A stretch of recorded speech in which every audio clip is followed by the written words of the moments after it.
And this is an interesting thing, because we touched on this before we actually came to the panel, and is that thing of uniqueness what makes things unique, and is that really where the strengths lie? I mean, obviously, you're now in charge of the whole Nordic Music Export, I guess, initiative, and I've seen that with Norway. I mean, Norway excels when it's doing something that is not mainstream, and that includes many of its festivals. I mean, there's one that attracts big name artists from around the world to play on an island just below the Arctic Circle, 5 hours from the mainland. And, you know, while all the other islands' populations are declining, people are actually moving there because they like it so much. And this is something that I think is really interesting as well in the context of Shetland. I mean, what unique things do you able to really capitalize on? What do you find that people really go for?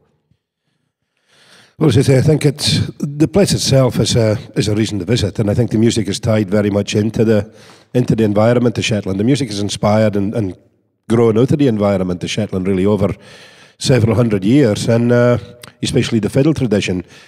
And I think you have to harness that uniqueness, because, you know, we set up a fiddle school called Fiddle Frenzy in Shetland, which we also turned into a fiddle festival. And it would have been very easy to say, oh, well, all we do with a fiddle school is we'll take people in and we'll teach them Shetland fiddle and Shetland tunes. But you can do that from a CD, or you can do it from a book, or a Shetland fiddler can teach somebody in Stirling, you know, to play tunes. We said, you know, how will we bring people to Shetland? Logistically, it's quite easy to get there, but it's expensive. So why would somebody want to spend 350 quid on a airfare, 350 quid on a week-long ticket to learn fiddle and go to fiddle concerts or music concerts, to have the musical tours and heritage tours we did in Shetland? And it was really harnessing that uniqueness to say, okay, if this is your perception of what Shetland traditional music is, that's a fact. We'll no bother with all the other bits and pieces. We'll just give you what you want, the niche market. And really the two things were to bring the people into the community to learn it, give them an experience in Shetland that they wouldn't get if they were to have a Shetland fiddle school. Up until then, there had been a Shetland fiddle school, and it was held in Stirling University. I mean, you know, how ridiculous is that? So there was no benefits to Shetland out of it. So we started bringing people to Shetland, and immediately you know, it was the enthusiasts, we'll call them, nerds if you want to call them that, but the enthusiasts that we targeted. We could have had 300 people first year at that fiddle school and fiddle festival, probably. But we didn't want to just have a mass market. We thought it would be better to actually give the personal experience. Because what they were also looking for was an opportunity to play fiddle with somebody like Chris Stout from Fiddler's Bed, or for Katrina MacDonald. People that you know, these were the big names to them in the musical genre they loved. These were the Steve Earles of the country music things to them. So we said, well, yeah, we can offer you that. Not only will you learn fiddle from them on a unique, almost one-to-one basis, but you'll have the chance to play, perform with them, meet them, hang out with them, drink with them, do whatever you want with them. They're there for you for a week. And so we kept the numbers down to 100 people for the festival. We've kept it at that, out with demand. But the thing is, at the end of the day, and I make no bonds about it, those 100 people do two things. They spend a lot of money at the festival to get that access. We're able to give them the personal touch, but probably the same returns as if we tried to mass market it. And at the end of the day, they also have the disposable income, not only to come for the 7 days of the festival, most of them stay for 2 weeks.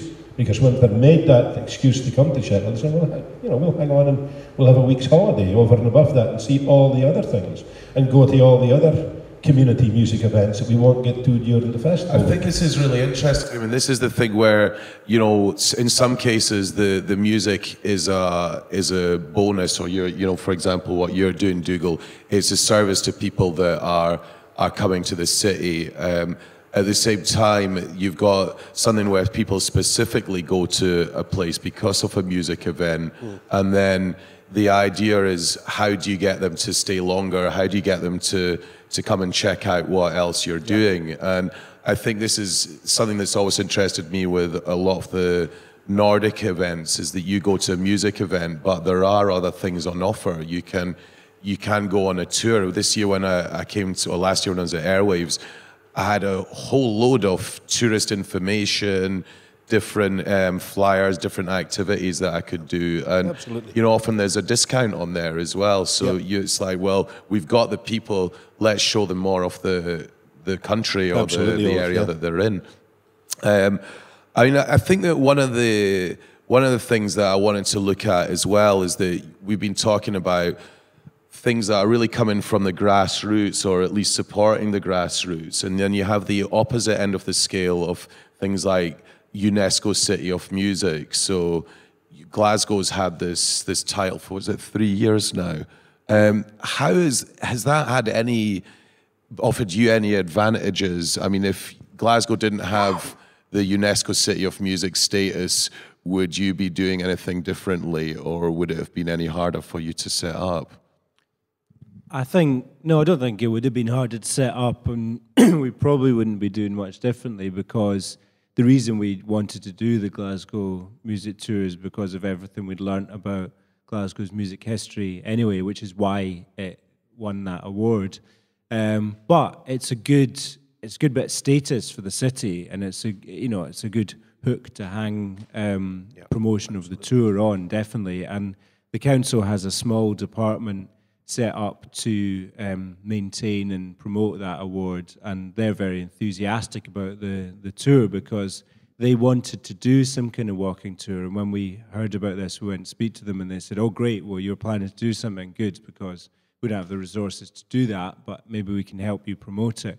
And we're, it's still pretty early days for us at the moment, but we need to try and establish promotional partnerships with people it's in their interest to promote the walking tour, and in turn, the walking tour, it's in our interests to promote all the exciting musical activities that are going on in the venues and festivals, and from artists and music practitioners in general, because they are, after all, the reason that we were able to make the tour, which is a vehicle for telling people about all of this exciting musical activity. So to what extent do you enlist the artists to help you with this? Did you work closely with a lot of the musicians?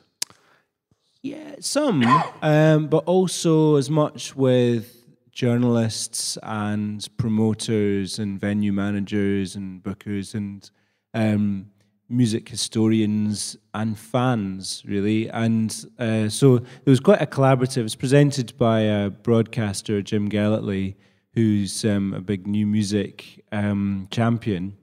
And he himself is a visitor to Glasgow, if you like, or an import, because he's from Dundee. And he said that although he was really knowledgeable about the new music scene in Glasgow, it was great for him to learn about the history. And all of us, we thought we knew quite a lot about the music history, but we didn't actually. We've learned so much about it through researching it. And working with musicians and those who work with them, like promoters and agents and bookers and things, have enabled us to learn all these amazing stories that are divulged throughout the tour.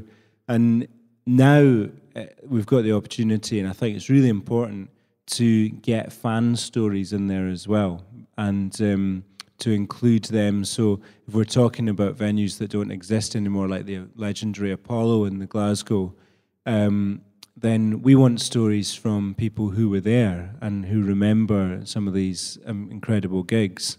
And but likewise, still with the Sub Club's just celebrated its 25th birthday. It's one of the oldest, in fact, it's probably the second oldest surviving nightclub in the world after Pasha. And that's a wonderful thing to be celebrated. But we want the stories from people past and present who are going there to enrich this experience. I think this is... Sorry, I was thinking to say it's very important to do the partnerships with people like the UNESCO people, because what we do with Promote Shetland, it is a two-way process. They feed us the information of the gaps that the visitors believe exist, what they would like to see. Pardon me. We can fill those gaps for them. One example, for instance, is that we get a big influx of tourists for the Upheliar Festival. There's a lot of music in that festival anyway, and we didn't think that was really an opportunity. But the feedback came that most people were coming expecting a whole day of Viking-related activity. No, that's pretty true, but there was a gap in the afternoon where all this public aspect of the festival died away. We still see what was happening locally, but for the tourists it was, oh, well, it's 1 o'clock, there's nothing happening now. Oh, the next procession is 5 o'clock in the afternoon, what do we do now? So we thought, well, wonder if they would, respond to an Uphellia-themed concert with traditional music and contemporary music. Put that on in the afternoon. I started that, I think, 12 years ago, and it sells out 400 tickets every Uphellia day, which is a Tuesday afternoon in Shetland, without question. We could go larger, but again, we've chosen not to. That information comes from people like Promote Shetland. They feed us that information. It's opportunities for musicians, often including really young musicians in Shetland, because the cutesy pie factor actually works great with the tourist demographic we're looking at. These are great young musicians, but they never get the chance to perform at very much. A Tuesday afternoon concert with a headline band, great opportunity for young people's exposure. People paying good quality ticket money for that. They're being paid to perform. Great experience for them. In return, we fill the gaps for the tourist people so that they get the boxes ticked to satisfaction. And then they in turn do things for us, such as Promote Shetland came and said, well, how can we pay this back to you? Because, we're not paying your musicians, but you're fulfilling our needs for us. So, for instance, Promote Shetland put together a Shetland CD of music and used their influence as a marketing organisation to get that CD on the cover of Songlines magazine.